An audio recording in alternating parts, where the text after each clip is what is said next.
my father was a liar.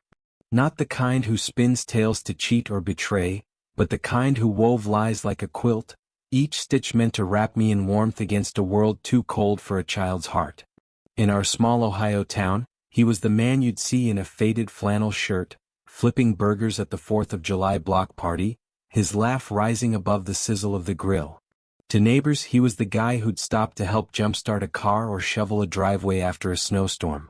To me, he was Superman, calloused hands, a smile that could outshine a Midwest dusk, and eyes that held a stubborn spark of hope, even when life bore down like a rusted combine.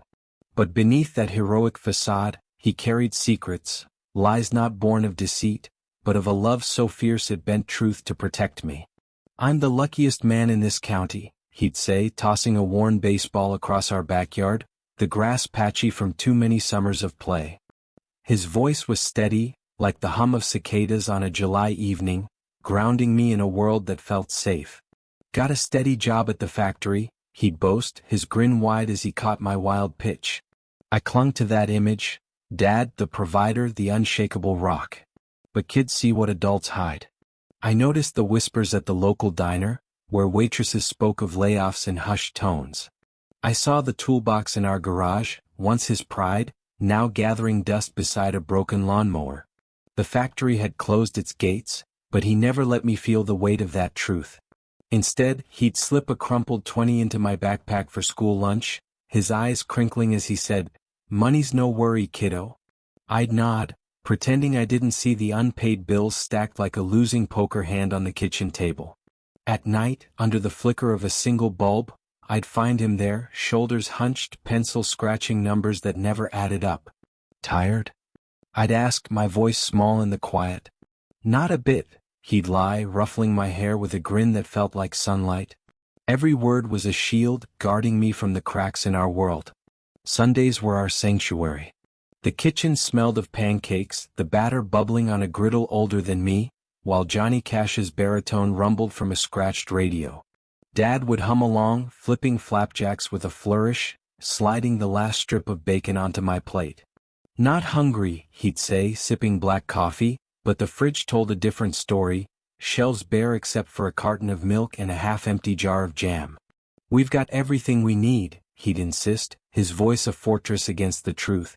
Those words were his mantra, a promise that I could dream, of straight A's, of college, of a life bigger than our creaking house on Maple Street.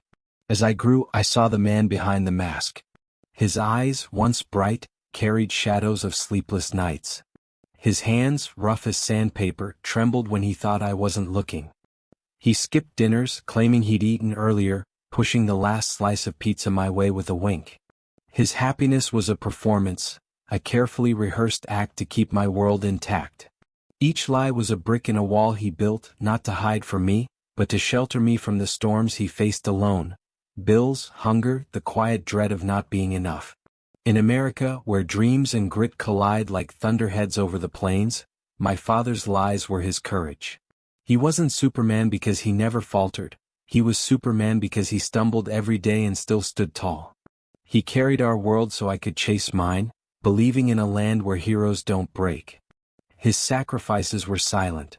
The meals he skipped, the nights he spent worrying, the pride he swallowed to keep my hopes alive. Now, looking back, I see how those lies shaped me. They taught me resilience, the kind forged in quiet sacrifices. They taught me compassion, the kind born from seeing love in someone's struggle. They taught me that heroism isn't in grand gestures but in the daily choice to keep going, to smile through pain, to give the last bite to someone else. My father's lies weren't failures, they were his greatest gift, a love disguised as strength, woven into the fabric of who I am. So I ask you, what sacrifice has someone made for you and how does it live on in the person you've become?